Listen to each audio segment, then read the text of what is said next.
Okay, we Guys, will start in 1 minute. 1 yes. minute, yeah. And be ready.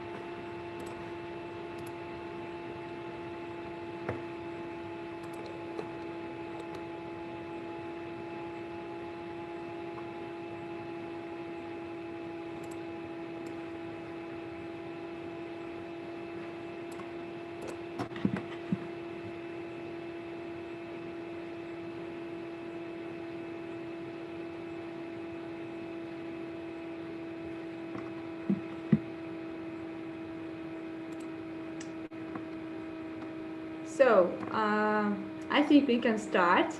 And I see many of you ready to start. It is great. So, our our our routine and our traditional is make common photo, all of you. And I would like to ask you to turn on your cameras, if it is possible. And we can make a common photo with your smile, with your good mood. Oh, guys, we wait you. Yeah, perfect. Please connected to us again. Bruno. Yeah. Aura, Dari, Subai, Raj. Great, perfect. So, guys, what about you? Where is your video? Be active, students, be active educators. It's one of the uh, most skill to get maximum experience from the webinar. So don't sleep. Okay, so make a smile and I take it photo. Smile. 3, 2, 3, 2, 1. Smile. Perfect, perfect smiles. Yes, I can make a photo again. Just a moment.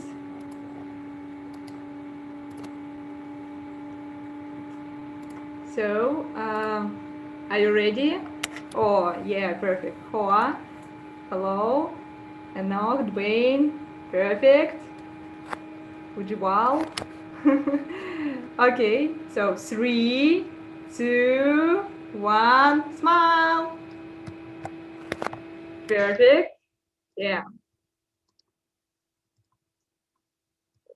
Okay. Okay. Great photos. Uh, so I think we can start.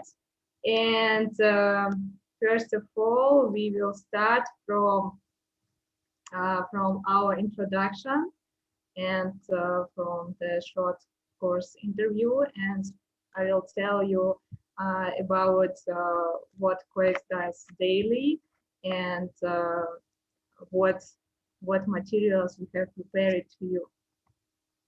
So let me, I'm going to share my screen.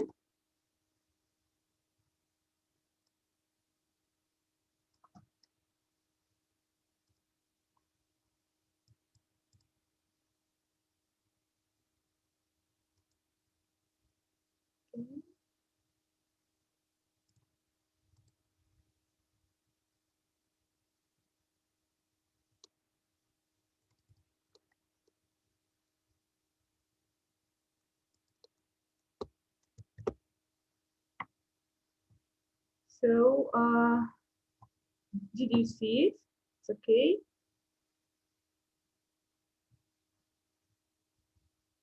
It's okay.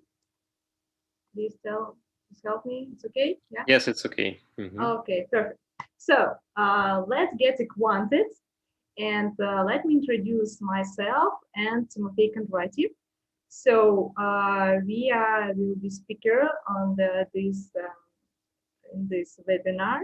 So my name is Svetlana, and I'm drone competition and activities manager of Copter Express company. Um, Also, I'm trainer and chief expert in aerial robotic skill according to world skills competitions. So, and Timofey, technical programmer of Copter Express. He knows more about autonomous drone coding and flights, more about Gazebo simulation, and also he's trainer since 2017, and he provides regular international trainings.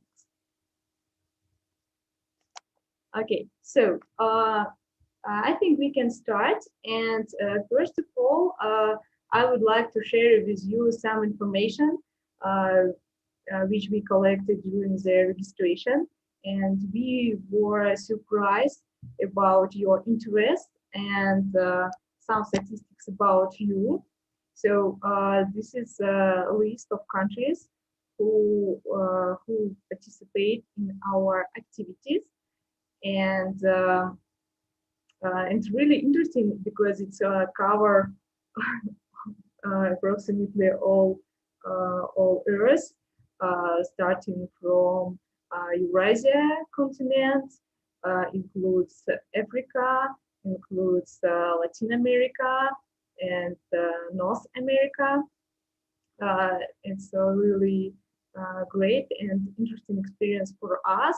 And it is also a good opportunity for you to find new friends and new enthusiasts and new people who has a similar um, interest in this area as you. Okay, so we start from the simple steps. Some words about drone. Of course, many of you knows that drones, it's a very widely used device which help which help us to make our life is easy and safety. And drones application is widely used, starting from filming and security and search and searching people in different areas. And finally, it's provided monitoring of long or high objects such as pipelines, power lines, buildings, and wind turbines. But in this time and now, we have more focus on science and research, uh, unmanned cargo system, such as autonomous drone delivery. It's a very popular area of application for drones because during pandemic time, we need to get more goods without contact with people. And of course, drone swarm is a new area and very rapidly development area in drones. Drone swarming mean group control of drones which performing one task.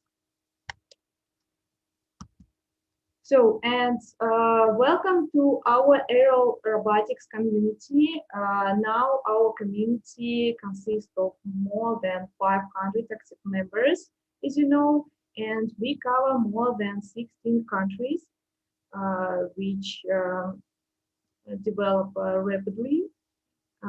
Also, our community covers more than 200 organizations, and the average age of our member, of our teammate, approximately 23 years old, because our community consists of school children, college students, university students, young and um, and strong specialists, and of course drone fans and drone enthusiasts. It is a big community which live, which develop rapidly, and it is really great that that you can join to us and contribute your skill in this area. So also some words about COEX company. So Copter Express company, it's a industrial company which produce drones for industry, and also we produce drones for education. So we, such as industrial and educational partner, we combined different spheres in country. So we represent industry, and we create different tasks from industry because we know what industry needed. And these tasks can be adapted using programs from universities, colleges, and schools, and it helps us to prepare future specialists who will involve in this area, who will know about problem of this industry, and who will suggest new solutions of current problems, and who can make who can get a view in the future. It's a really good system, and we starting our activities since 2013, and we start from air delivery, but we have a big problem, which we didn't find many specialists who can provide drone development, and who have a big experience in it. That is why we started to provide educational activities and prepare our future and preparing our future specialists on it. So this system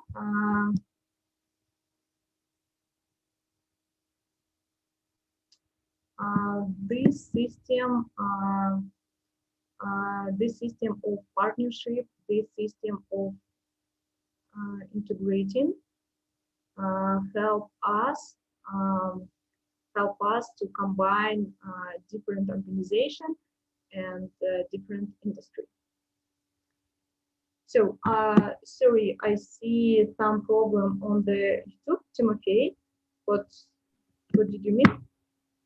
Yes, the video on YouTube is not working. It is private. Without links, yeah? Yes, the link is not working. Let's say the video is private. Okay, so I'm sorry, just a moment.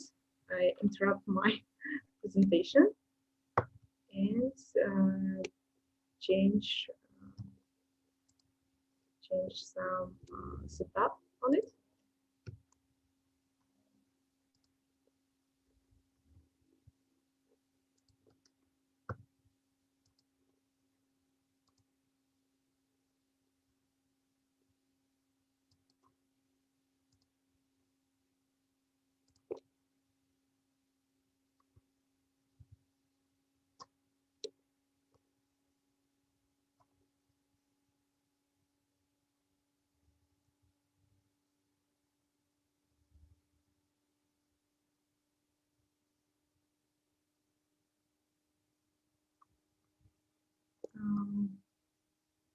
I think we can continue, and we will change these setups in some later, because this change takes some time for it.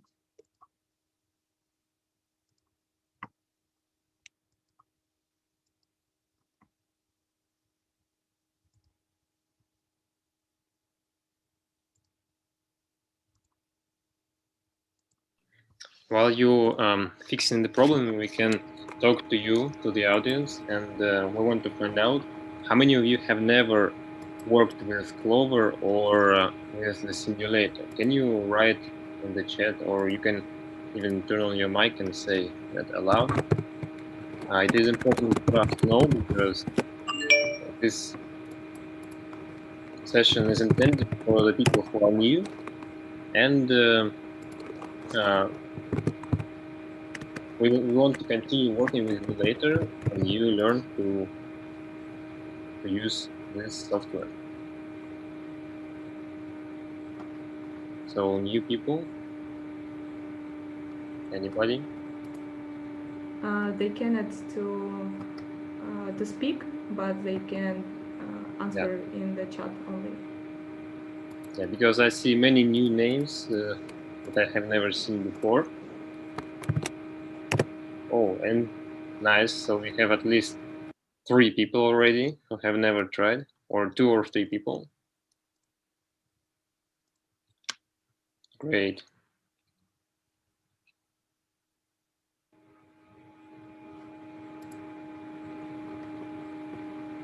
So it's more than 6 already.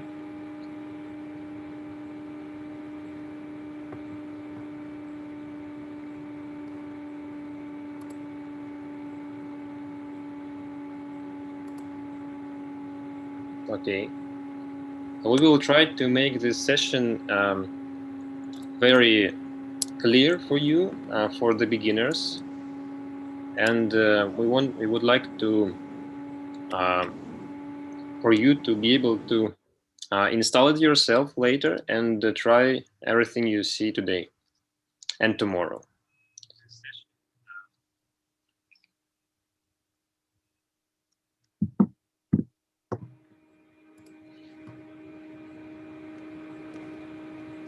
Really great that many of you only start interested in this area, and because because you will know many interesting facts of drones, and when you will assemble your first drone and when you will see how it flies, you will feel don't amazing feels of these flights, really. Okay, I think we can continue. Yeah. Yes. Okay. So sorry for this technical problem. So for now it's okay. And as I said before, we as a company we combined all sphere starting from industry and educational in using our products, using our experience in it. And it helps to prepare a good specialist who will be involved in this newest and rapidly development area, autonomous drone area. So how we do it? We involve students and educators starting from 12 years old. It's covered school students. So next, college students, they provide some operations on the drones. University students, this is one of my favorite category, because these guys have more ideas and they create interesting projects using their knowledge which they can get during university learning, university studying, and apply this knowledge on real equipment, on real projects, and realize it.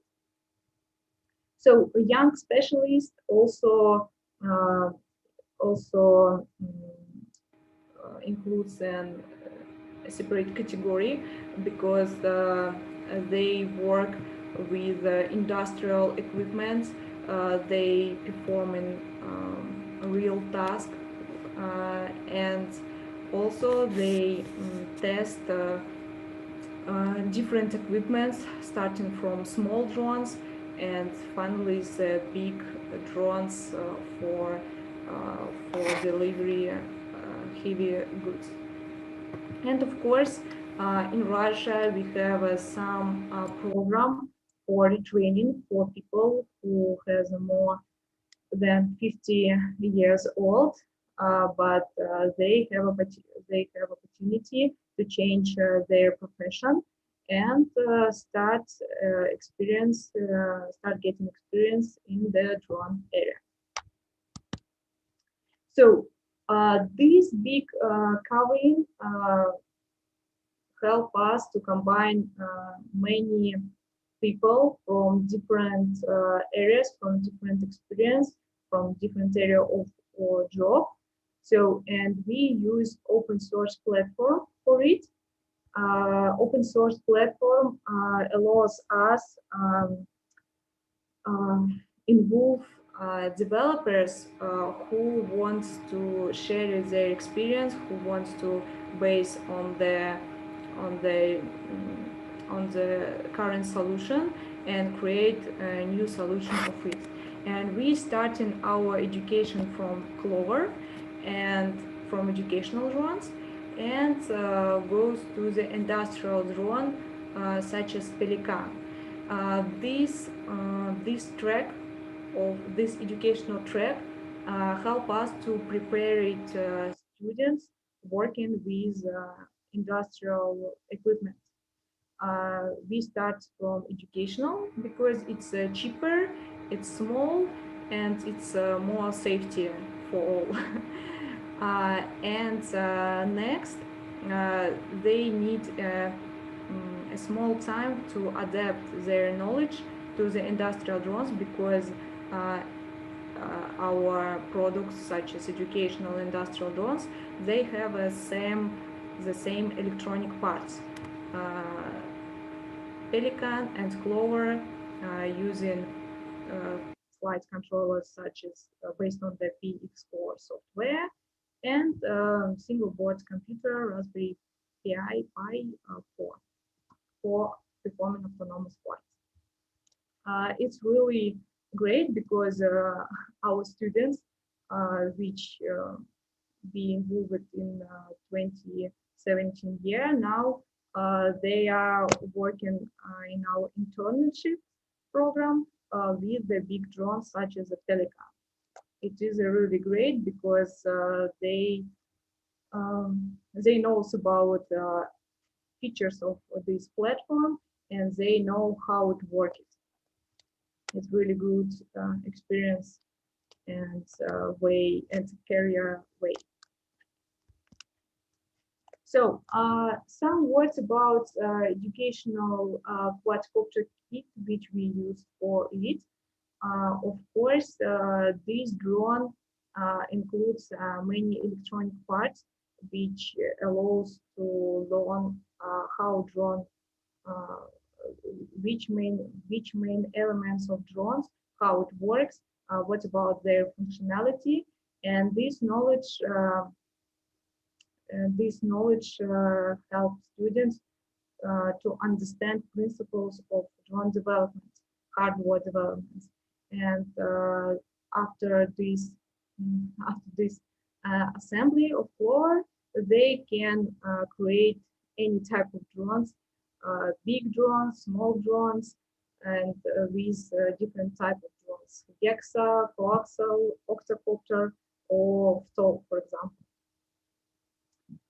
Um, Also, using Clover, you can start learning a piloting skill, such as a visual piloting site or FPV flights, drone racing, for example, or performing aerial photography and make filming using cameras from drone. But we believe that the future for autonomous drones, and that is why our kit is programmable, and we teach our students how to use autonomous drones, how to use a Python, how the system is working, what is the robotic operating system, and etc. Of course, the real equipment need to be safe from the crash and etc. But it's really a good experience for you.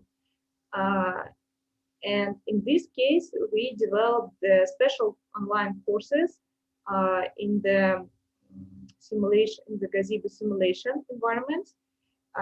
This this course will help you to debug your code before you start on the flight on the real drone. So, for example, this is one of the examples of performing task on the drone. This video, this code and this simulation was performed by one of our students. He built the environment in the Gazebo, and also he performed the programming of the flight mission. And these students perform programming different parts of drone, additional parts of drone, such as light strip and laser range finder. So using our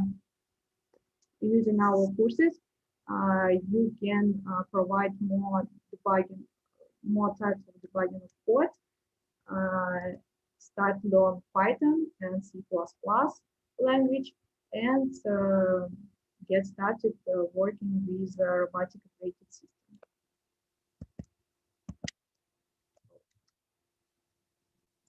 So on this slide, you can see how work simulation and real drone flight. So we provide debugging on the Gazebo simulation, and after it, we check this code on the real equipment, and it's really good way and really right way, which many companies use in their routine work.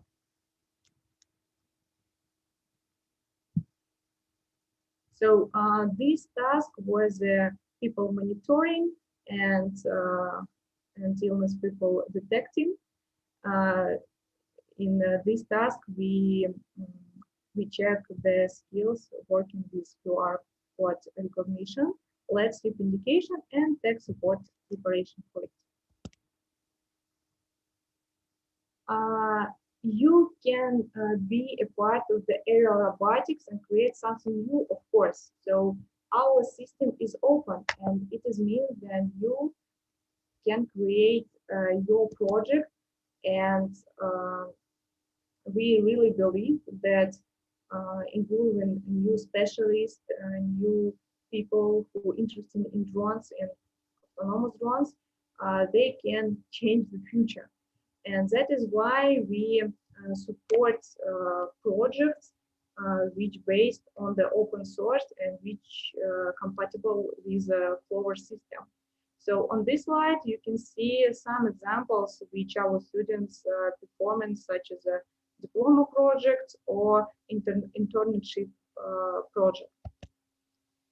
So, for example, on this one you can see drones forms. It is a model of aero taxi in the city. This project was created by students during educational camp, in the summer educational camp, or during the 20 days. It is really interesting. So also on this video, you can see how drone performing the autonomous flight with a system of 3D scanning of people, and it is a really useful project. It was performed by Timothy, and I think Timothy will tell you more about it. The main problem of this project was create a mobile system which helped to get quality 3D model in any place of the exhibition, for example.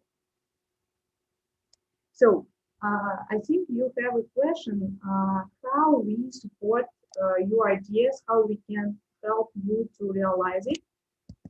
It is a really good question, and we have answered on it. We start launch a Copter Hack event. You can apply it on this event. Deadline of this event of application is end of October. Uh, During this event, you can check your idea. You can get expertise from the COEX experts, and also you can get feedback from another participants of these events and check your idea for the drone market. I think it's really interesting for you, and of course you can apply it with your mentors because we didn't have any age limits and any limits of the number of participants in your team. And finally, I would like to remind you about our Kickstarter campaign, which you can buy a Clover drone with a discount. Uh, this campaign will be provided during the 40 days, and now you can get a Clover with a good price with discounts because some early birds of it are free for especially for you, of course. So now also I'm really glad that you have been involved in our community now, and it is really you will get a really great experience on it. And finally, I would like to remind you some simple steps which can help you to get maximum experience from our intensive. So first of all, perform the step number 1. Join to our Telegram group named COEX support because all information will be published in here, and also all questions you can ask in this group. So you can use this QR code to join in this Telegram group.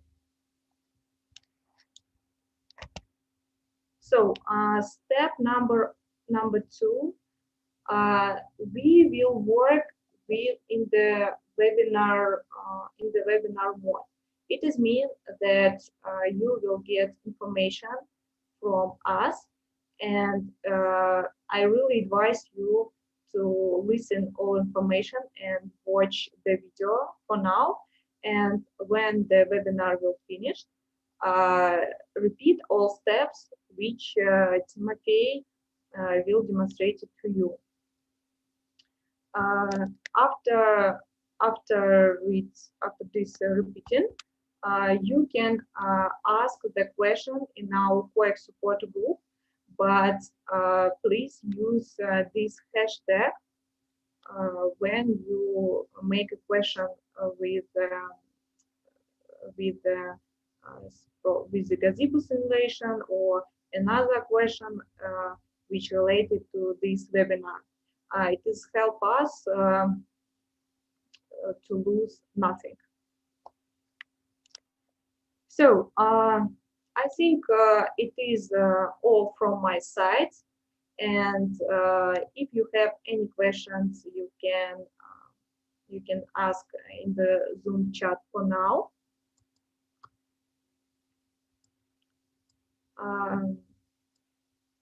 And I will answer on this question, of course. And after this presentation, I think we can start our hard program. Timothy will tell you the first steps in the Gazebo simulation environment. And also I will be with you and will help you to answer to your questions. Okay, Timothy. So are you ready? Yes.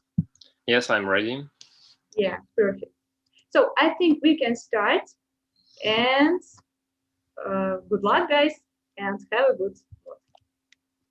Thank you, Svetlana. Um, okay, once again, let me share my screen with you, and I will start my presentation for today. This presentation will contain the minimum information you need to get started with coding your own drone in the simulator. I will not go too much into detail. If you have questions, you can ask me in the chat, and I will answer the questions either today in the end of the day or tomorrow during the tomorrow's webinar. So let me share the screen now and start presentation.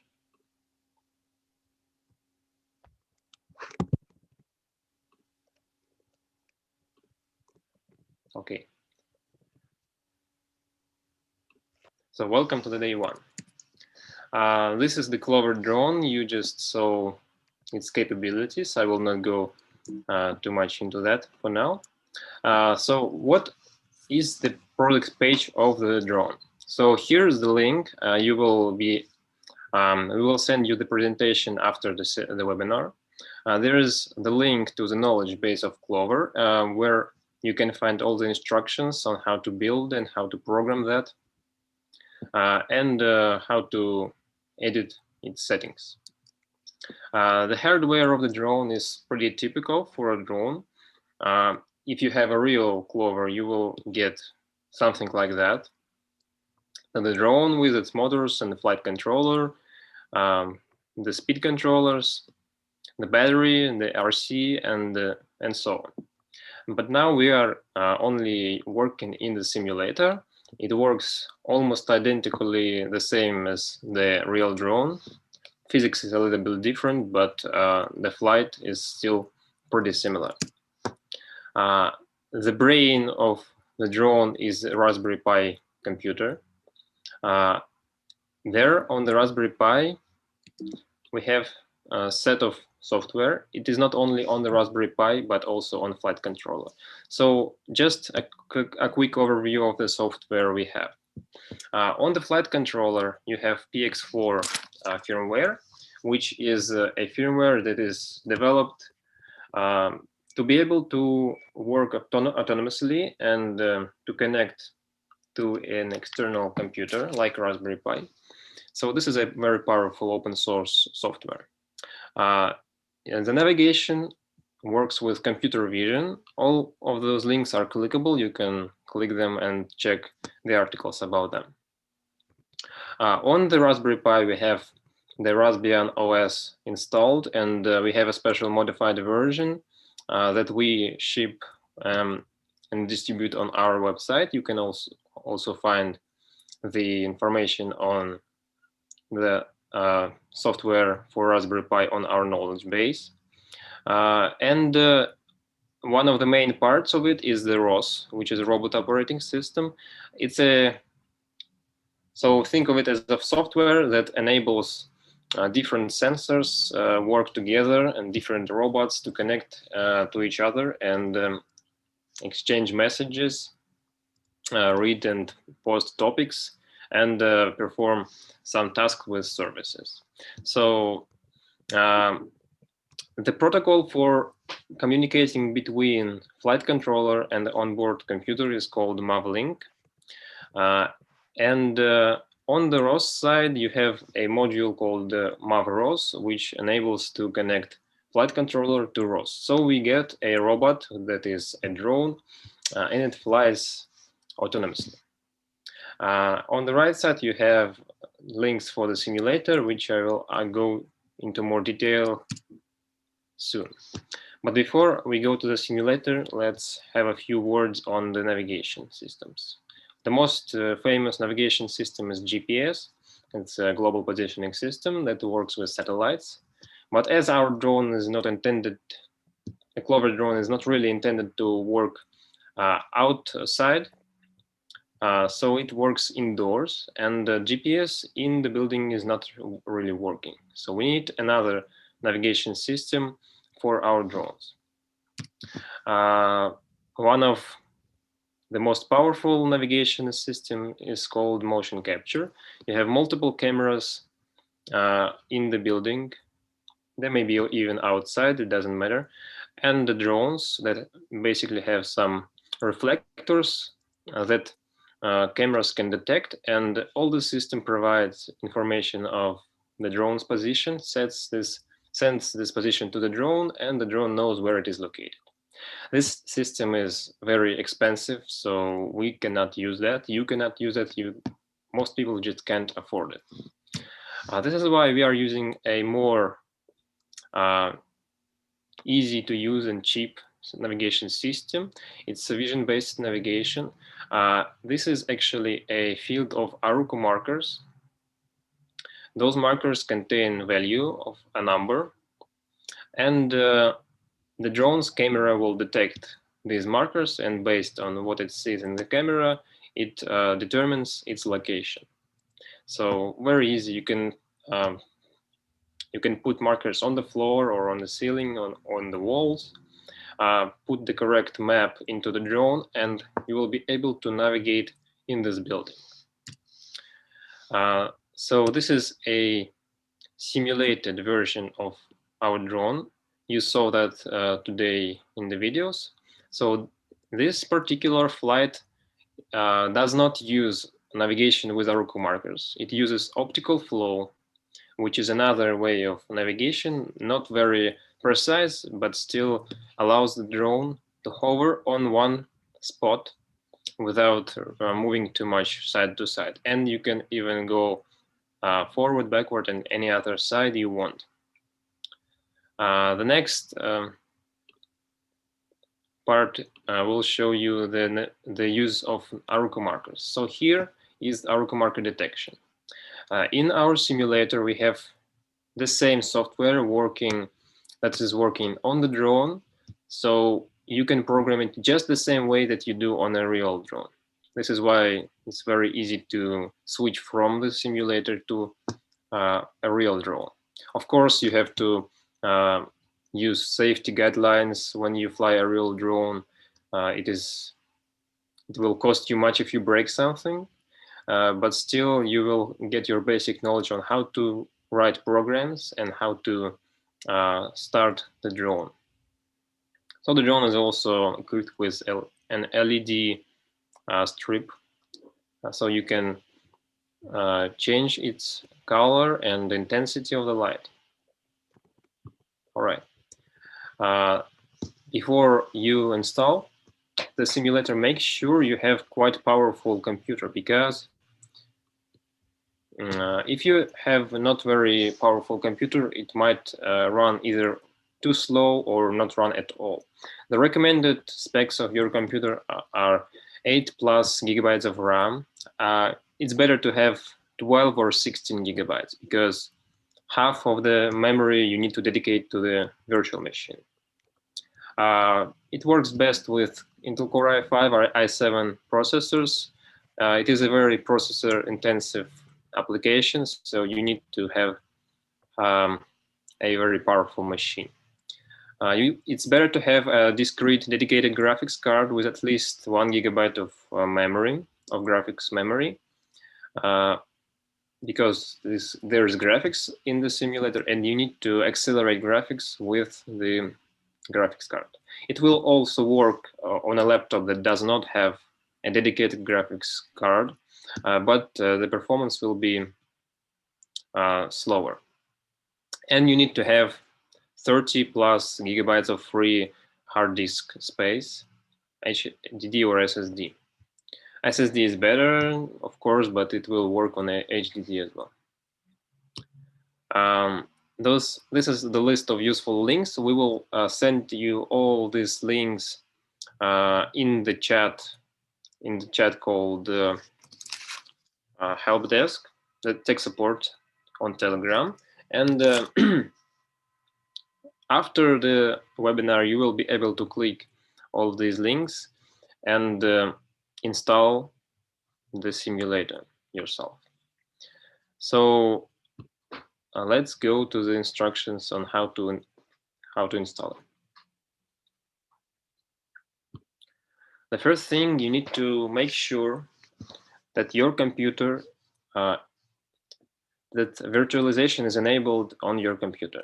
You can find on Windows, you can find it in the task manager. If you go to performance tab and see the virtualization, if it's enabled, then you can start installing the software. If it's not enabled, you need to figure out how to enable it. And I will send you useful links on how to do it on most of the BIOS or operating systems you may face. So the next part, after you have enabled or made sure that it's enabled the CPU, the virtualization, you need to, well, if it's not enabled, of course, go to BIOS and enable virtualization. It might look like that, but not every BIOS looks the same. So it depends on the machine. Then you need to download image of the Clover. The link will be provided. Download and install VMware Workstation Player. This is a free software, so you can use it and just download it. The link is also provided. And open the virtual machine and set it up. So I think it's getting too dark. I will turn on the light.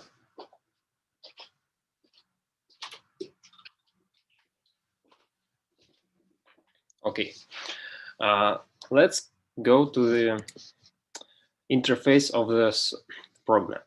So VMware Workstation Player looks like that. It's a small window. You do not have any virtual machine installed on that. The next step is actually click Open a Virtual Machine. Click here and select the image of the virtual machine that you will download.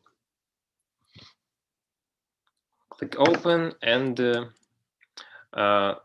it will ask you where do you want to store the virtual machine files. So it will extract this image into a folder, and there will be a file that's about 10 gigabytes or more weight, and you need to either use the default location or specify your own. There may be an error, but you just click retry and it will be gone. Now you have your virtual machine on the left panel. You click it and click Edit Virtual Machine Settings. Then you have first setting is memory. If you have 16 gigabytes of RAM, we recommend you use 8 gigabytes for the virtual machine. If you have 8 gigabytes of RAM, I think 5 gigabytes will be okay for you. If you have 4, it's very difficult to run virtual machine on your machine. So you need to have at least 8 gigabytes of RAM and just put this number here. You better to use the exact number of megabytes, like not 8,000, but 8,192. The next step is the number of processor cores. If your computer has 4 logical cores, you dedicate half of them to virtual machine. So if you have 4, you need to choose 2. If you have 8, you choose 4. Well, if you have 8, you may choose even more of them, but I don't think you really need that much in this case, because 8-core processors are quite powerful. It might be enough for you. If you have 2 cores, of course, you need to select 1 core. So this is easy. Now you have 8 gigabytes and 4 cores in this setup. The next setting is network. You can use the default setting net, but if you want to connect to the Wi-Fi as if it was a separate computer, you need to choose bridged network, and you can even configure adapters, but it's optional.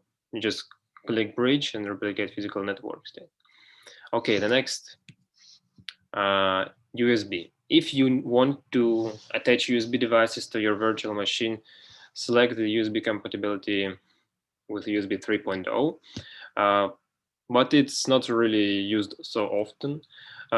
In some cases, it is useful because, like, if you want to connect some device or memory stick or a sensor to your virtual machine, you need to use USB. Otherwise, you just don't need it.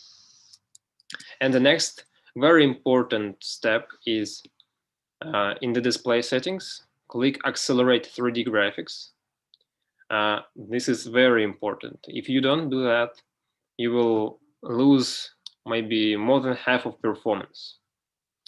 And then specify how much memory of the graphics card you will give to this virtual machine.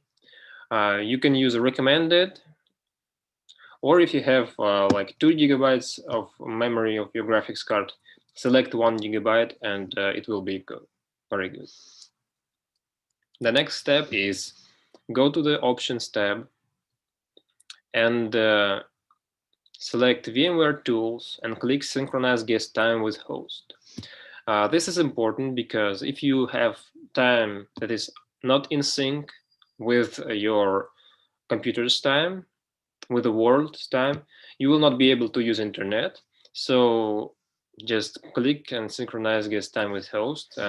You will be able to use internet on the virtual machine.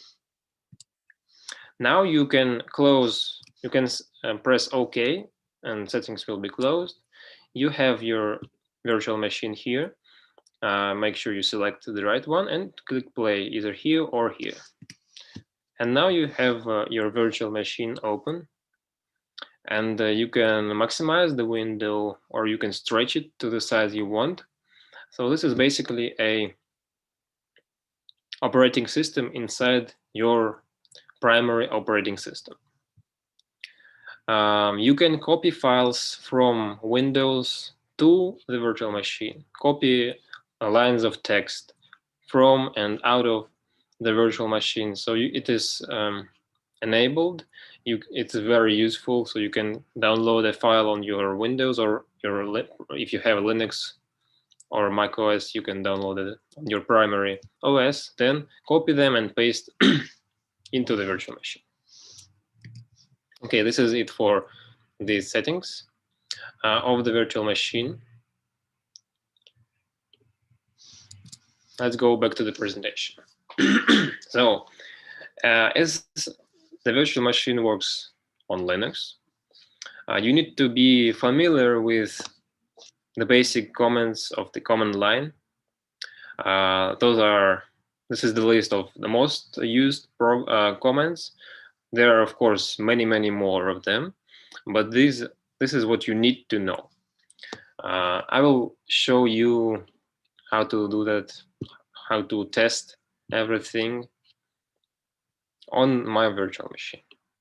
So I've opened Terminal Emulator, and here is good old terminal interface. The ls command shows you the files and folders in the directory. Files are green here and the directories are blue.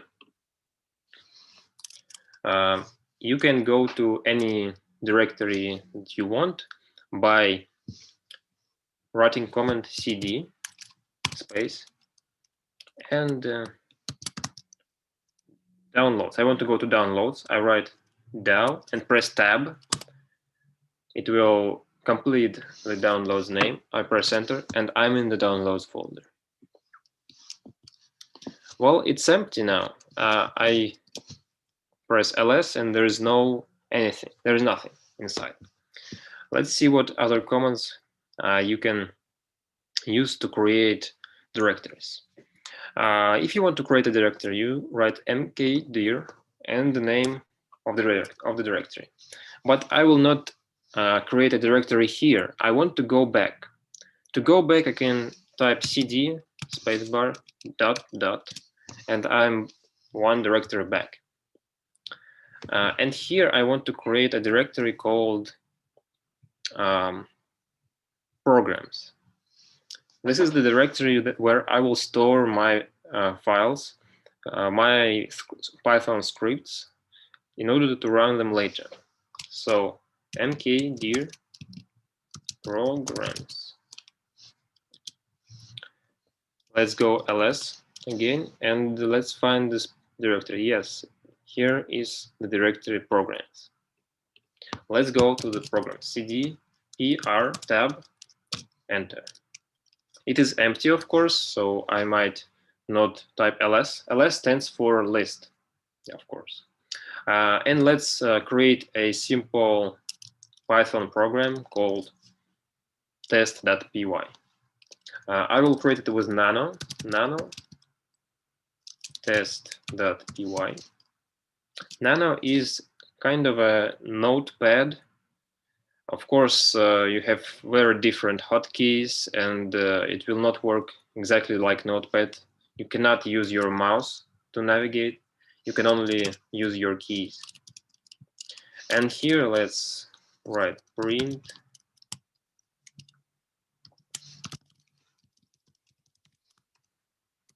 test program. I will press Control X to exit. So here you can see like Control X to exit. It asks say modified buffer. I press Y. And file name to write, test.py. I want to stay with this name. I just click enter. And now let's ls here, and we see this program, test.py. Okay, we have created this program.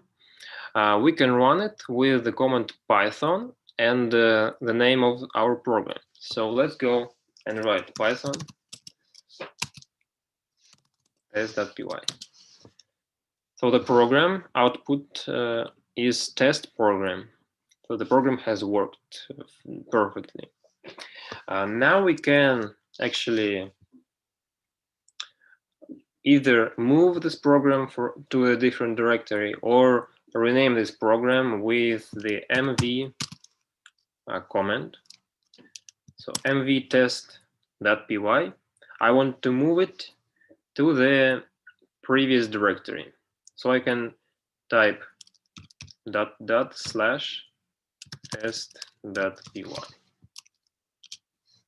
ls. So now we don't have this program. But what if I go to my home directory? I can either write cd ... or I can just write cd without anything else. And now in my home directory. So cd without any other arguments is going to the home directory, ls, and here is our test.py. I can rename it with the same mv command, and we test.py and test2.py. So I will rename it from test to test2.py. ls, I have now test2.py. In order to remove a folder, a directory, or a file, you can write rm test2.py, and now it's gone. It used to be here, but now it's gone. So of course you have the GUI, graphical user interface, and the programs folder is here. You can use graphical user interface, but very often you will need to work with Linux command line, and you need to know this the basics of working with command line. If you cannot open a particular files, like let's see what you can't open.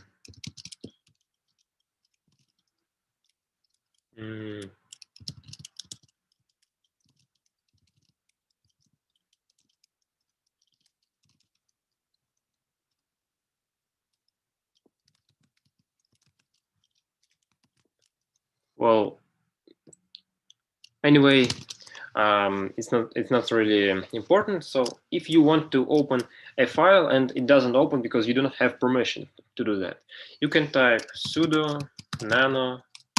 Sudo means do it with as a super user, and your file, like that. And now it has created a file, or it could open this file or create an existing file. I will save this file, and now, so it says this file is unwritable. I cannot open to edit it because I have created it as a super user sudo. So now I can only open that file. So to repeat the previous comment, I press up arrow, and now I can edit it. And now I can write in this file anything I want. rm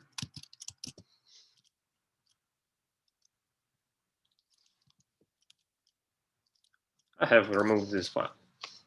So this is the basics of command line.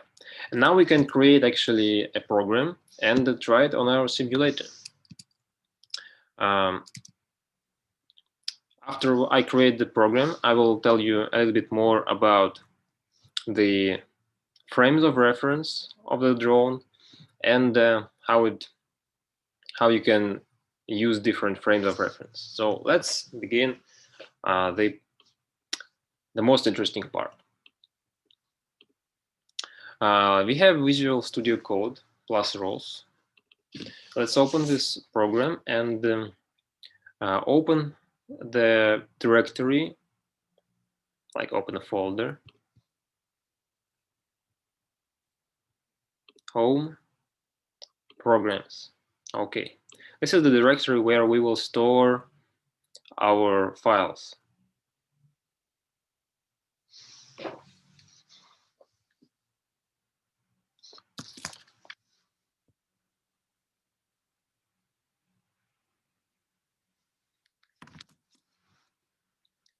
So programs, let's create a file. Click here, prog1.py.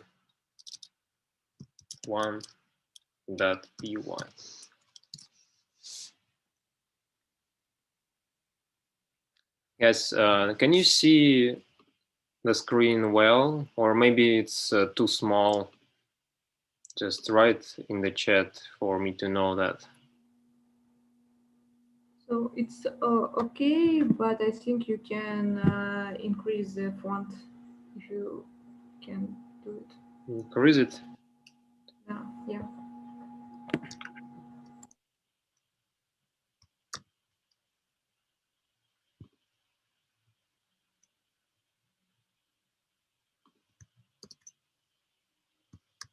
Okay, let's increase it a little bit. Yeah, it's okay. Let's see what's written in the chat. It's fine. Thank you for your response. Okay. So what do you start your program with? There is a module for Python. It's called Clover. It's already in the simulator or in your real drone. There's also ROSPy module and some other ROS modules that you need to import. And this is basically a code that you need to copy and paste in your program whenever you want to write a new program.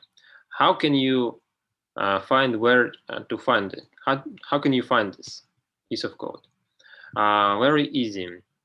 You go to the web browser. So in virtual machine, you can use web browser, you can use internet, everything you want. And go to clover.coex.tech.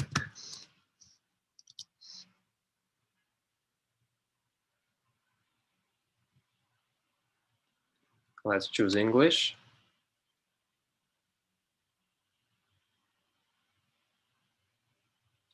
And let's select programming on the left.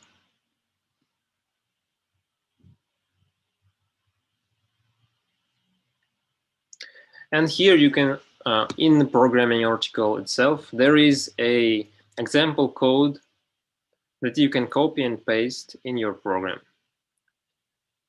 So whenever I copy and paste this entire code and run it, the simulated drone will fly. So let's do just that. Okay, Control C and Control V. I will explain you the details of this code later. For now, let's just save it, Control S.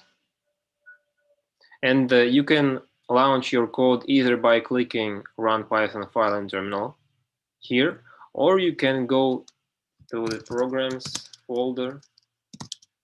You see this program and write Python prog1.py and press enter. Both of these ways are very easy and useful, and you will be able to work with them. In order to run this program, we need to run the simulator first. So you have this link, the Gazebo PX4. Let's open it.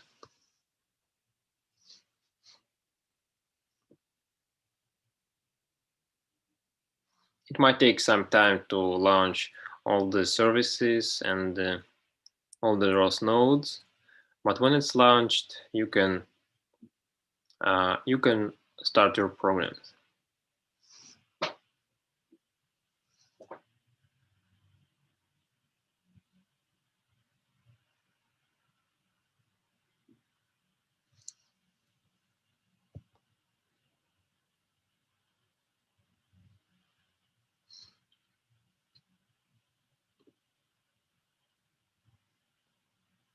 This console shows you the progress of launching.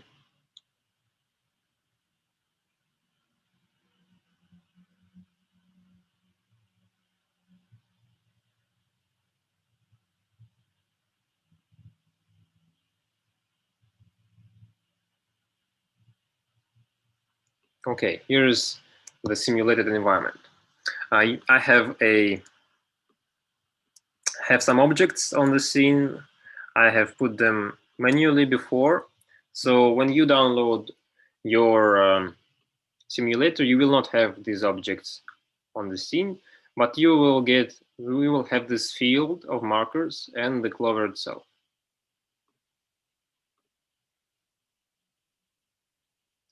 Yes, I clicked on the Gazebo PX4 to launch this. Okay. And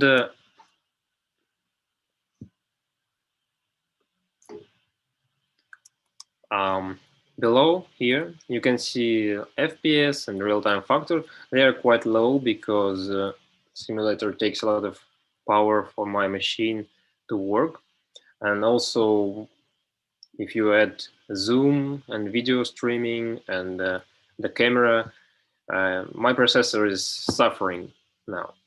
This is why the real-time factor is about 20 to 25%, and the FPS is 11.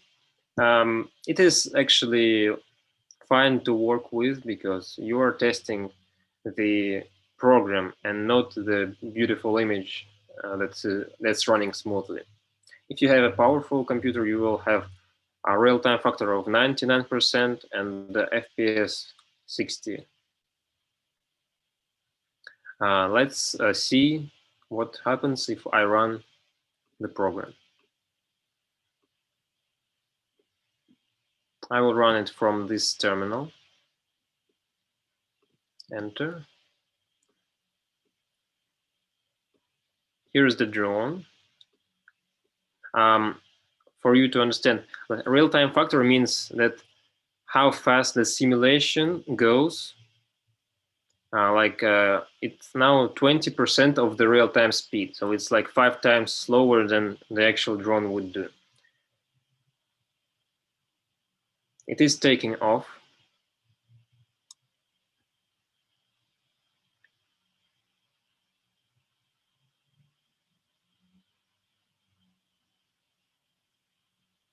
And it's going forward a little bit. and it should land now. Okay, it is landing, and it has landed.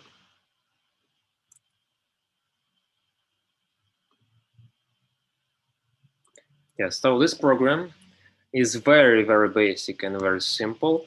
Not very interesting though. So you need to create something more advanced. I promised you that I will go through the code and tell you what exactly it does. I will do it just now. So in order to stop the simulation, you go to this terminal that was opened with the Gazebo PX4 link, and you press Ctrl C once. And then the simulation is closing itself. It will close Gazebo window and this window as well.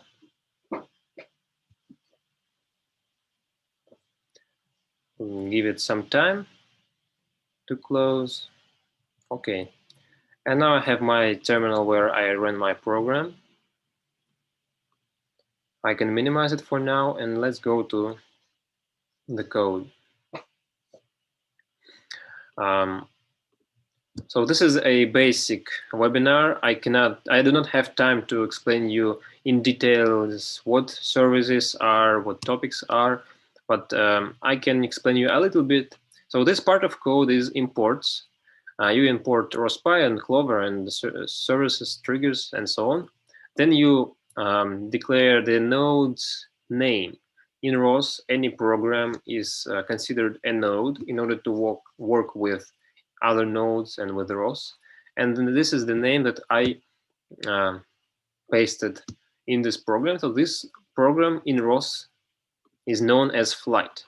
You do not have, you cannot have two nodes called the same way. So you can only have one node called flight. Then this is a proxy. Those are proxies to services. And what it means? Navigate services is like a function. And this is a function to fly to a certain point. In order for this function to be available for us, we need to create a variable called navigate equals ROSPy service proxy. The name of the service is navigate, and the type of the service, and so on. This is all. Those are all the services that are allowed for us to use in this program. You can add more services here if you need them. You can remove the services you don't want to have here, like navigate global. I do not need this service at all because it uses GPS. For now, in this configuration, we do not have GPS, so I can easily remove this line. Most of the times, nobody removes extra lines because it's just easy copied and pasted and so on. And here is the code. Here's the logic of the program.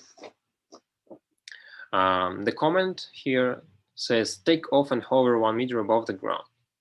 And now you have navigate service with coordinates where to fly x0, y0, z1. Z is pointing to the sky, and it means I will fly 1 meter to the sky. Then frame ID equals body. This is the part some of you might not understand, but I will explain it later. Then auto arm equals true. So arming in drones means tuning on the motors. If the drone was standing still without moving, without working motors, you need to, when you navigate, you need to provide this argument, auto arm equals true. Otherwise, the drone will not fly. But very important, you only need to provide auto arm true once in your program or anytime you take off. Because if you keep auto arm true in other navigates, it is dangerous. You will not be able to overtake the control of the drone if you have a RC controller. So just a safety, for your safety, use auto arm only once when you take off.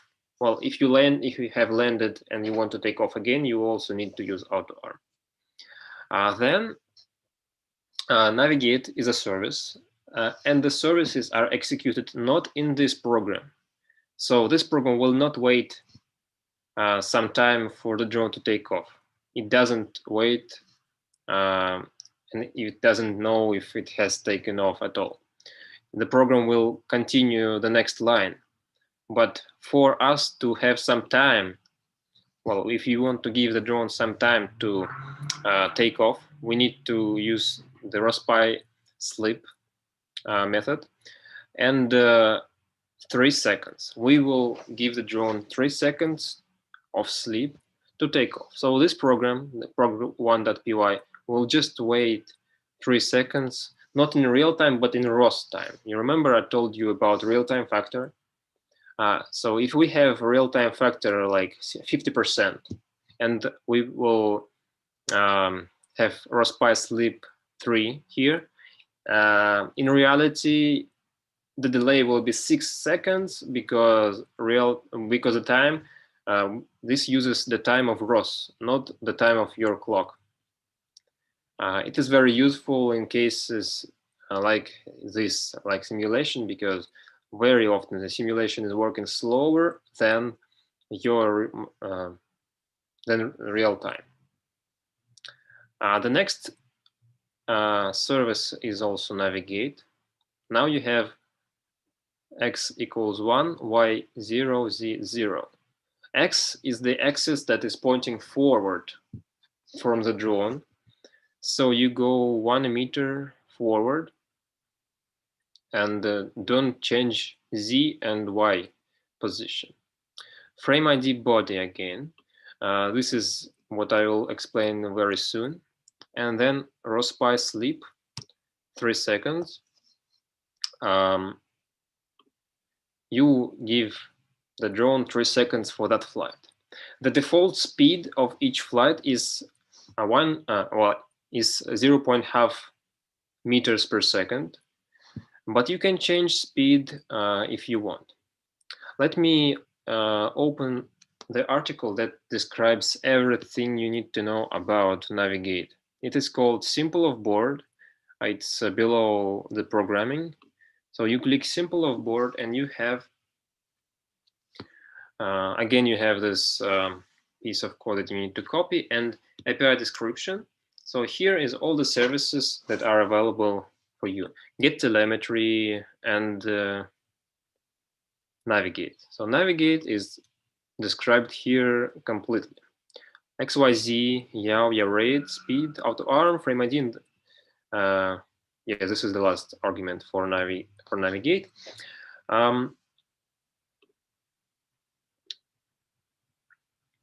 You can read what each of them means. Yaw is actually your yaw of the drone. You can change it during the flight.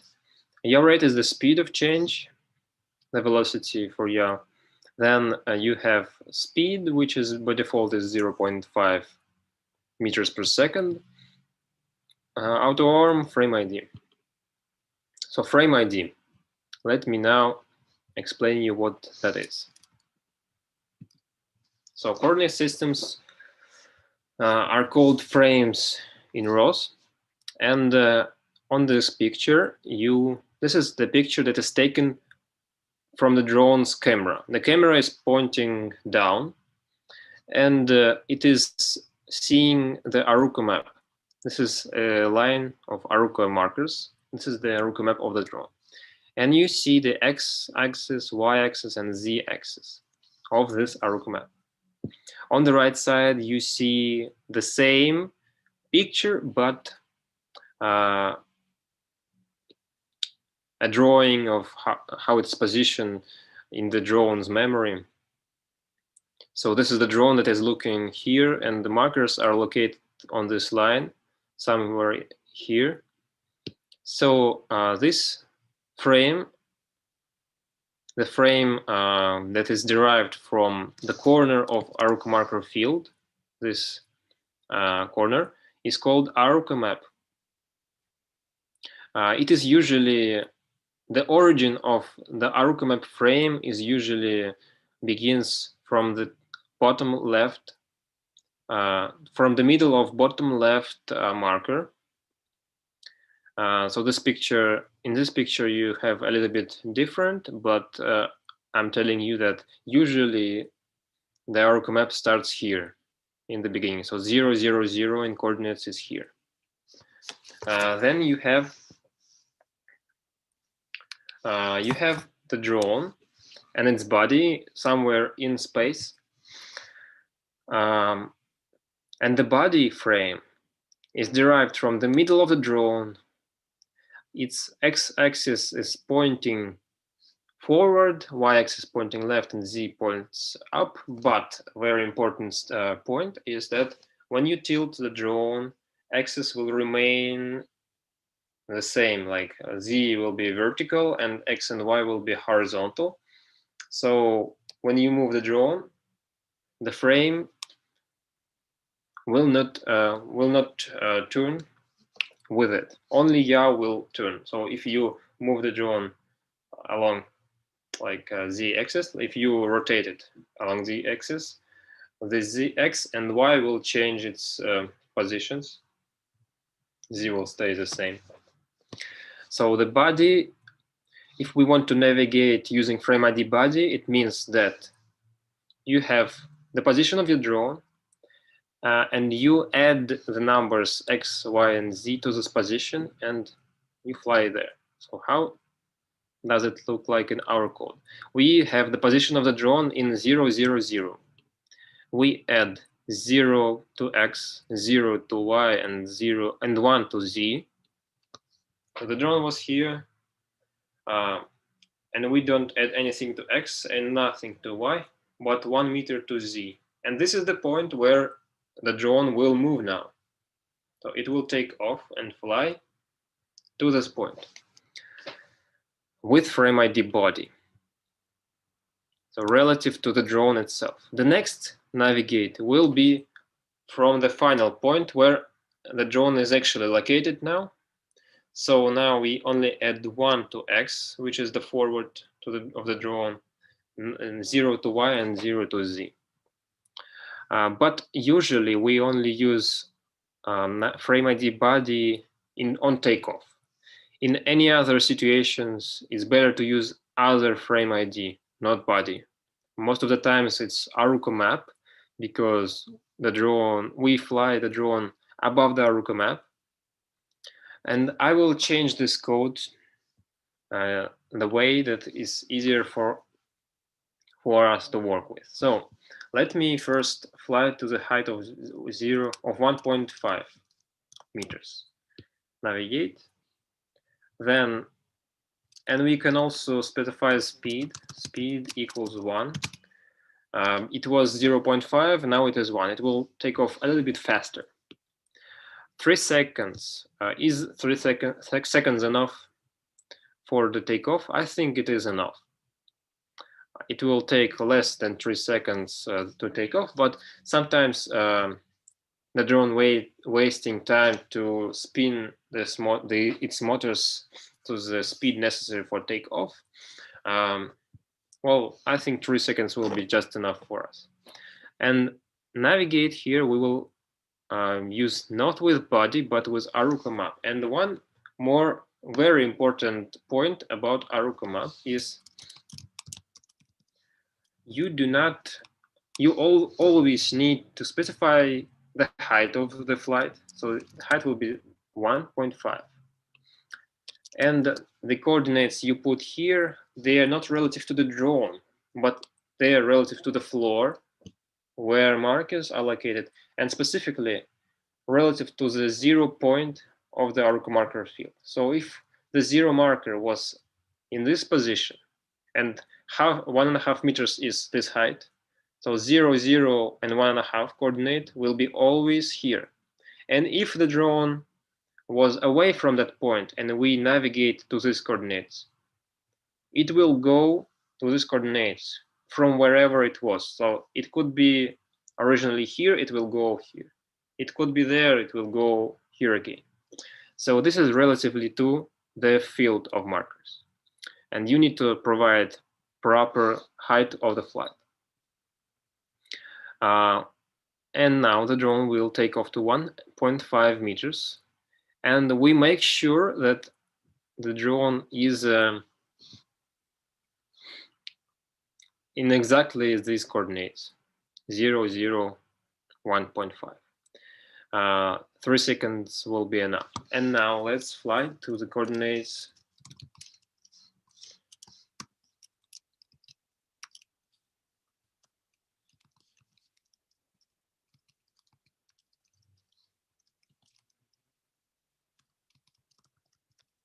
speed equals 1. So the coordinates 2, 2, and 1.5. Speed is 1. Then frame ID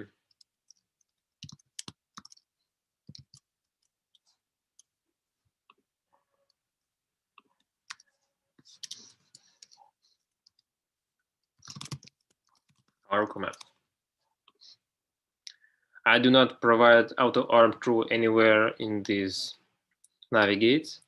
And let's give it some time. So it will take maybe 5 seconds to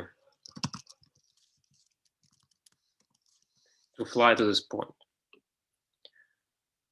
And then we will land. So this is our change in program. We can test it right now. So the Gazebo Pix4, it is now launching. Let me see.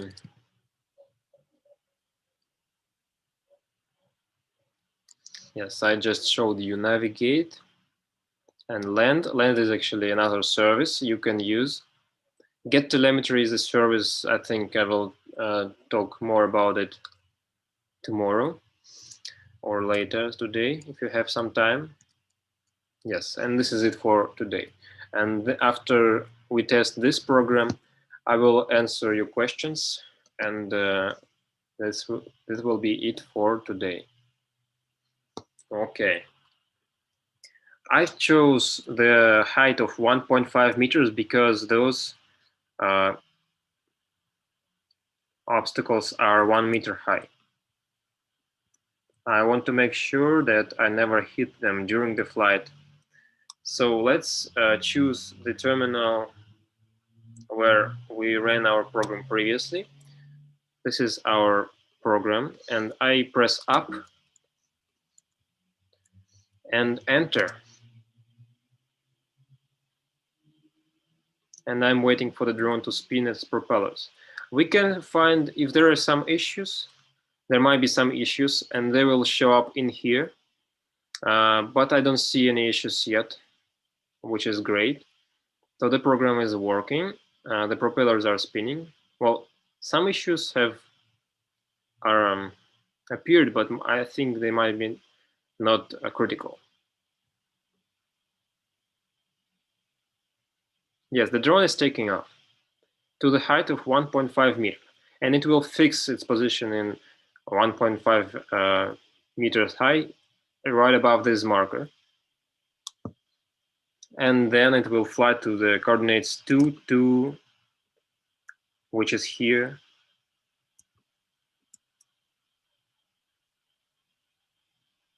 Yeah, it is now flying.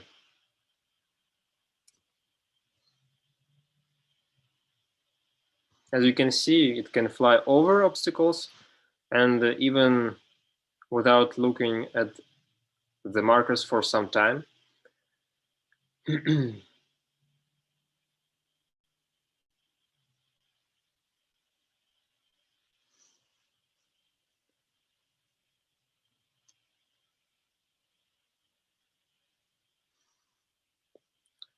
Now our program is more interesting. And one more thing I want to show you for today is the image topics that are available from the browser. Very fun thing. In the simulator, it is a little bit different from what you have on real drone. In the simulator, you go to localhost 8080.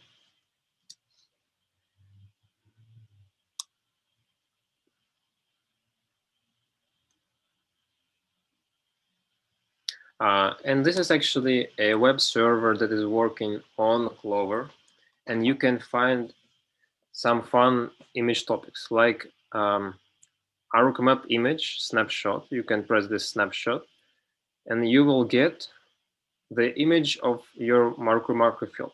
So this is the image that is now in memory of the drone.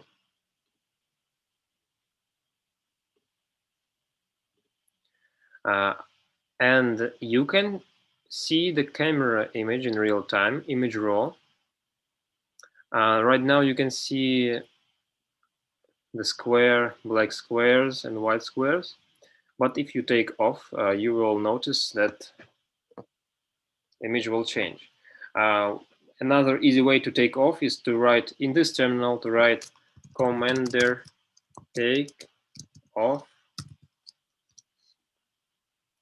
And after it takes off, you can see the change in camera in real time.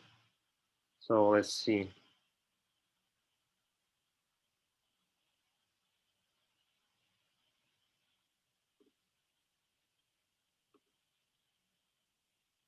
So this is the image you can get from the camera. In Clover, you have the same feature.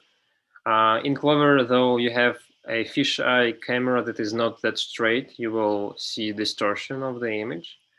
So this camera is more simple than on a real drone, but still you have the image. And even here, you can see that when the drone takes off, the image from the camera is displayed right below the drone.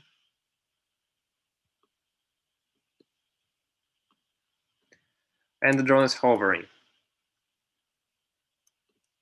Okay, go back. Another fun thing you can find here is Aruka Detect Debug.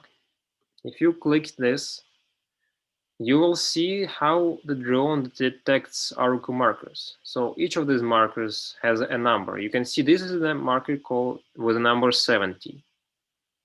And this is the 94, and so on. If you go back and Aruka Map Debug, press Aruka Map Debug, you will see a similar thing, but with the origin of Aruka map frame. So this is the origin of Aruka map frame. This is 0, 0, 0 coordinates. If I go there, I will basically be in this place. So services are not only available from Python. You can run services right from your console. Like if you type service call / navigate spacebar, press tab twice, and now it has placeholder values. Let's use AutoArm true, frame ID Aruka map, speed 1 meter, Z 1.5, and X and Y 0. Whenever I press enter, the drone will fly right above this marker. I press enter, and you will now see the drone is starting to fly.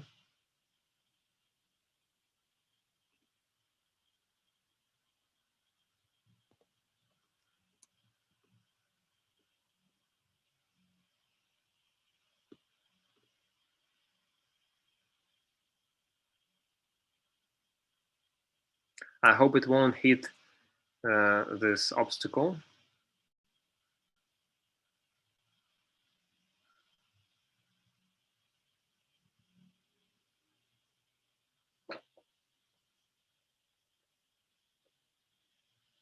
Yes. And now the drone is right above this origin, the position of from where Aruka map is built. Now we can land the drone by typing here in this console. We can write commander land, and let's see how the drone lands.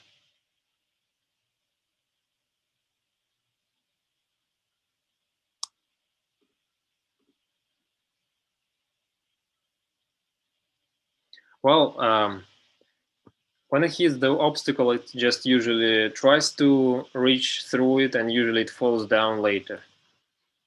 I can make a hit for you if you want to see that.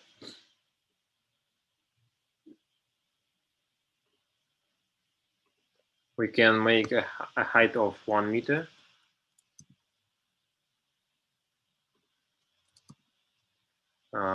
And fly to the position x0, y2, and height 0.9. It should hit now.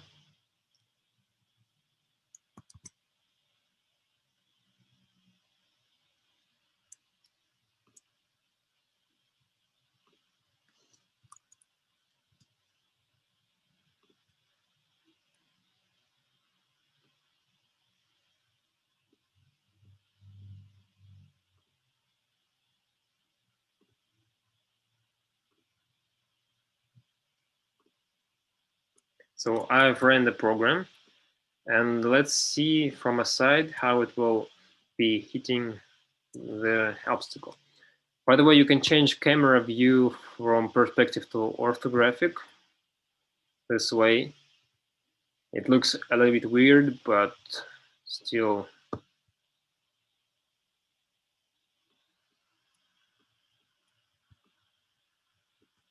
So the drone will now be heading to this building. I won't tell you what it reminds me of, but some of you might understand me.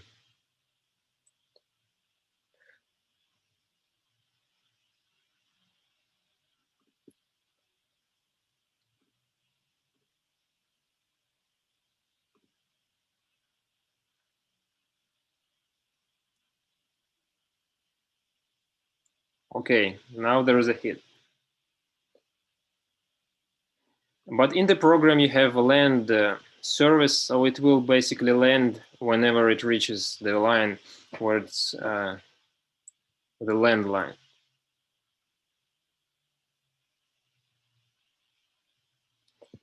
Okay.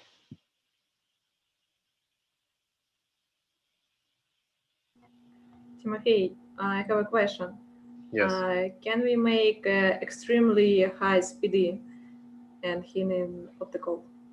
Well, we can have extremely high speed, and these obstacles are actually indestructible, but if you place something like, let's see, something like that,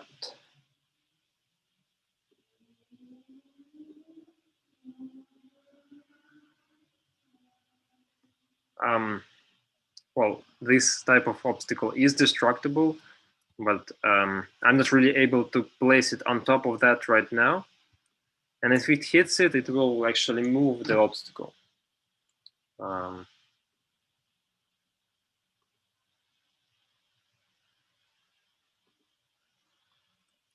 Let's see, x0, y.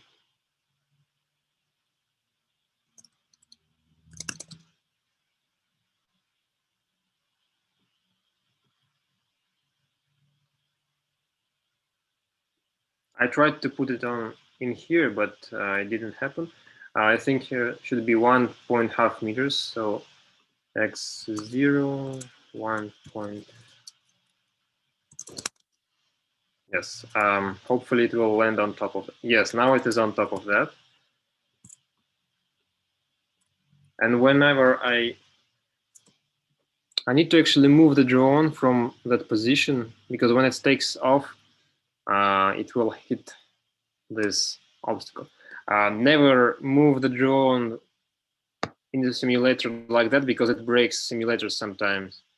And it might break simulation, so I need to restart it. Let's see if it has broken anything. I hope it will still work, and let's try this program to navigate to 1.5, 1.5, and have a speed of 10 meters per second. Don't do that at home. You can do that in the simulator though. To the position. Let's have actually 5 instead of 3 meters. Don't repeat this example on real drone, guys.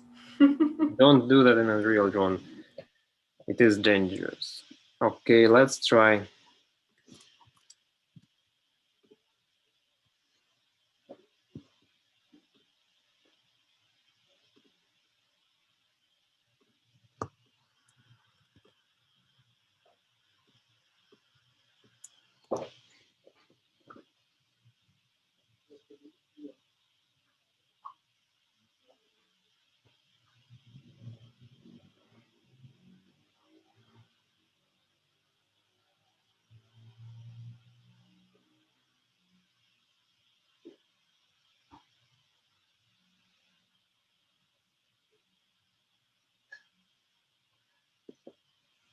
Isn't that fun? Yeah, amazing.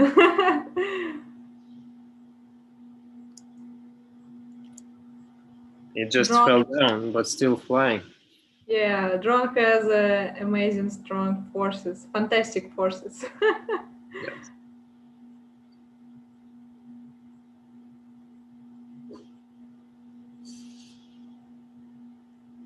Of course, it depends on your obstacles. If you choose a carton box, I think it will be similar actions. Yeah. Okay, I think I need to shut it down because it will not land probably. So Control C here.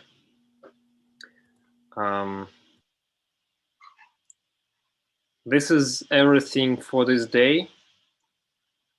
It was a fun ending, and I can now answer your question.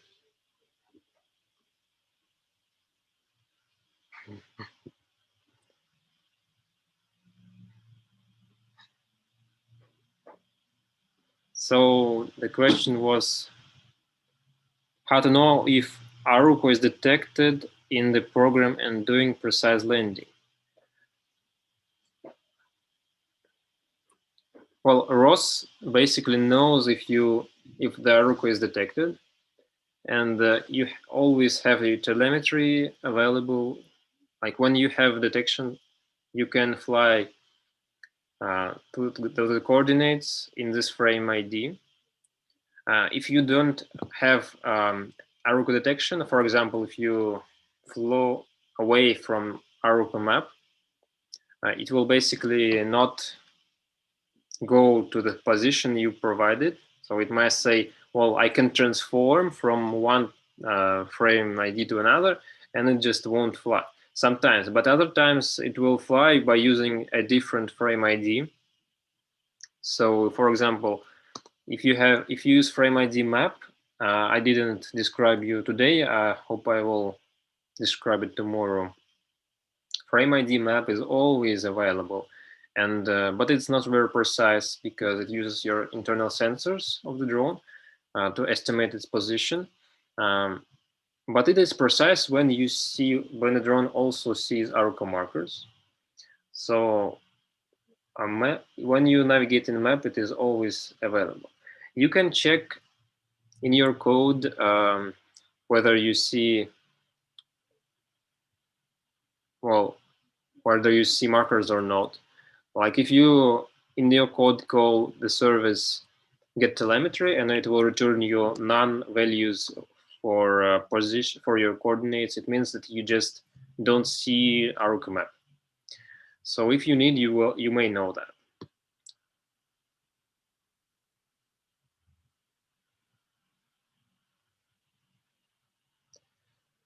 So there's a question from Andrei Tikhonov. I will first answer in English, then in Russian. He asks, can you have a simulator on one machine and the code on another machine? Yes, you can do that if you connect to the ROS using your network. If you are on the same network, you can have ROS master. You can connect to ROS master that's on the first machine from the second machine, and you can run the script, and it will perform it on this machine. So, да, можно запустить на двух разных компьютерах, если они находятся в одной сети. Тогда нужно подключиться со второго компьютера к ROS-мастеру первого компьютера, и программа на втором компьютере будет выполнена на первом. So it was the Russian answer. Like the question, if one is good with Python, would it be sufficient for development? Pavlink? Depends on what you are trying to develop. It will be sufficient to write Python scripts, but you also need to learn ROS to be able to create modifications in the drone architecture and so on. So you need to understand ROS, but little understanding is enough to write scripts for basic flight. Okay. Is there any questions on the chat?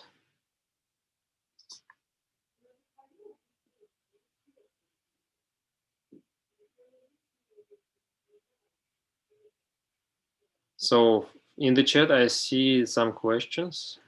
Or no, there's no questions. In Telegram. Okay, so only questions here. No, all questions on the Zoom chat. No. Okay, the question is from Anton.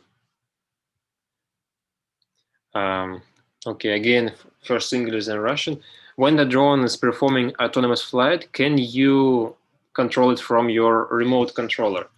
No, you cannot control the drone from your remote controller when it is in off-board mode. So in flight controller, you have different modes of flight, like stabilized flight mode, which is when you control the drone at a stabilized horizon, altitude, and so on. One of the modes on the flight controller is called off-board, and this mode requires only a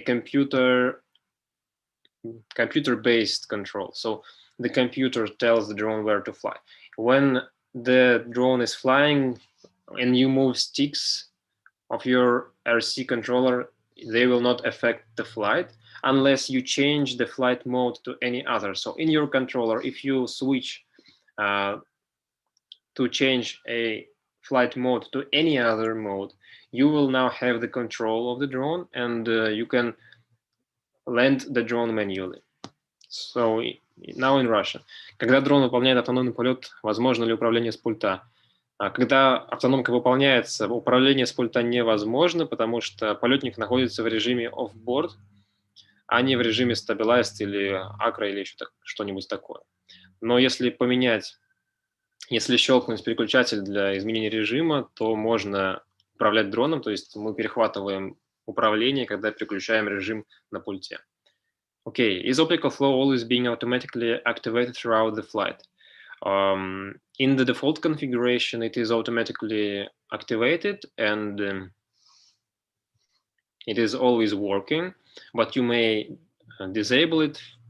And sometimes when you disable it in simulator, so the drone might not take off sometimes. So I recommend you never put it off in a simulator, but you may put it off on a real drone, of course.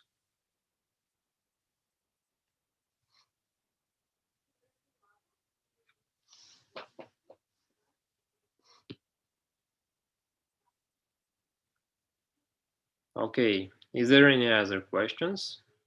Svetlana?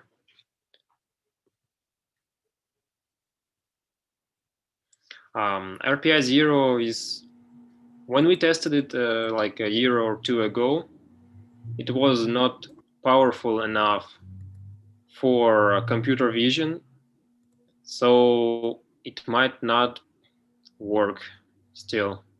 But I think maybe there is a new version of RPI 0 that will work, but I haven't checked that. The Raspberry is actually like the processor of Raspberry is at 70% of the load during the normal flight, so 0 doesn't have that much power. RP3 works, so you can use Raspberry Pi 3 without any issues.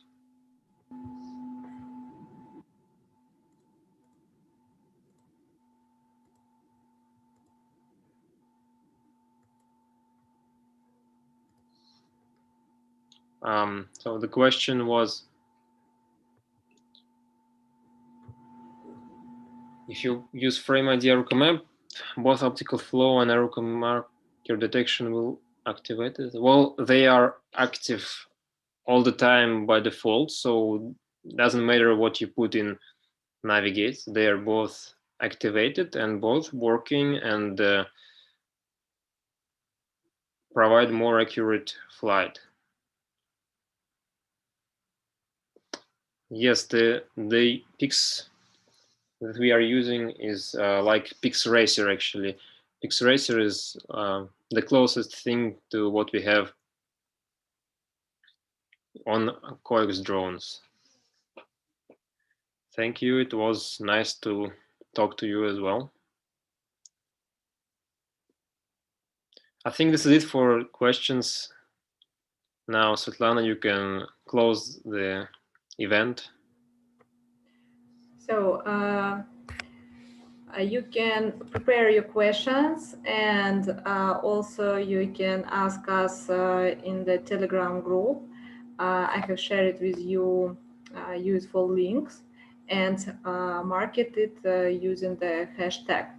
So don't forget about it when you will ask all questions. It's help us to lose nothing. Don't forget about it.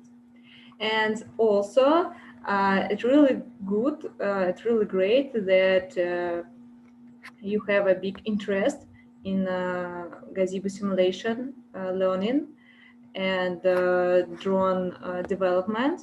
I saw many of you plan to create a drone project uh, on the base their school or college or another educational organization. Is really great, and also share your result and process with us.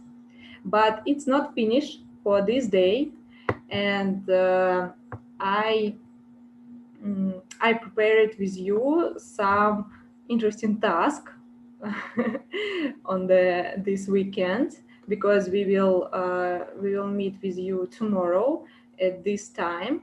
But for your best experience, for your best skill, you can make some exercises. So I really advise you to perform this homework, and during this homework you can ask Timofey or me in the chat, and we will answer to your question. So of course, first of all, install and set up Gazebo simulation on your laptop using the guide. Run any code of examples on this image using Linux command, which Timofey showed you. And finally, perform this flight task, this flight mission. Your drone should to provide takeoff, flight by rectangle trajectory, and landing. If you have wishes, if you have more time, or if you're interested to perform the challenges, you can perform a flip. Flip, it is mean when a drone make round up around their axis. And finally, share with us your result in the Telegram group COEX support. I think it will be interesting for all students, and it's make more motivated for other people to start Gazebo simulation learning.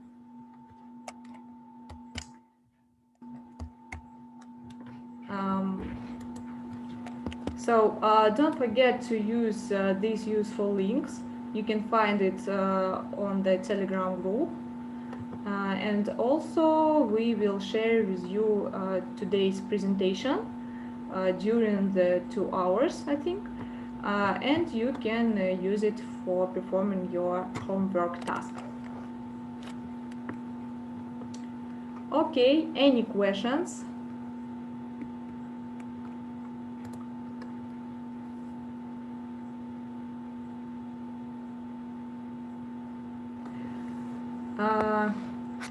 Yes, the record of today's meeting located in the YouTube, and you can find it. The link published in the our Telegram group. I make a link again in the Zoom chat. Please join to group.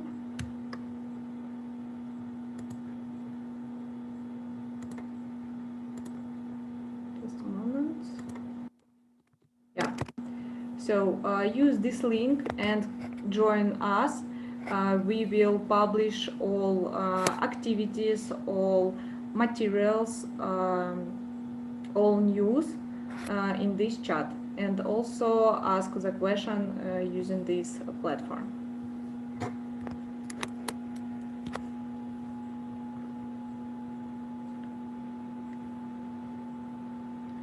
Okay, I think today we can finish our meeting, and thanks all for your hard listening today, and I hope you perform the task because it's a really great opportunity. We can help you to get maximum experience in the Gazebo simulation during our intensive seminar during these 2 days.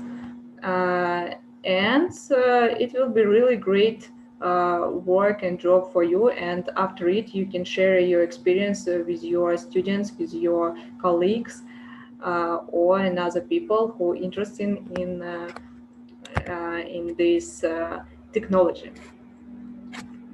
By the way, Svetlana, I think it might be useful for more advanced guys here to I can send you a file with my map that I am using in the simulator, and also the file of px4 parameters for the flight control that will fix a little error during the flight. So right now, if you try to fly over an obstacle in the default simulator, it will jump up because of the distance sensor, and I can give you all the link to files that you need to download and change, and a short video that explaining how to do that, just for everything to work fine in your machines. So Svetlana, I can send it to the support chat on Telegram, and who needs that, you can download it and use the video. Yes, I think it's really great challenge for advanced users. But if you only start in the Gazebo simulation, you can use a basic version of the image without any changes, and try to launch it and try to perform examples of flight mission, and create the simple mission without any obstacles, for example.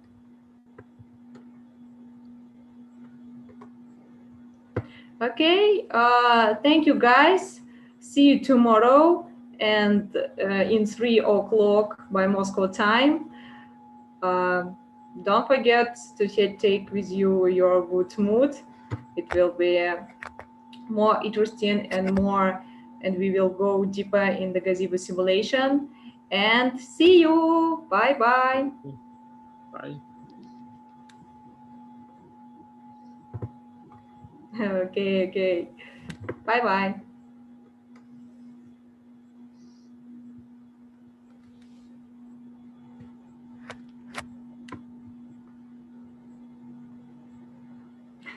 Hi Bruno, hi Dari, and bye bye.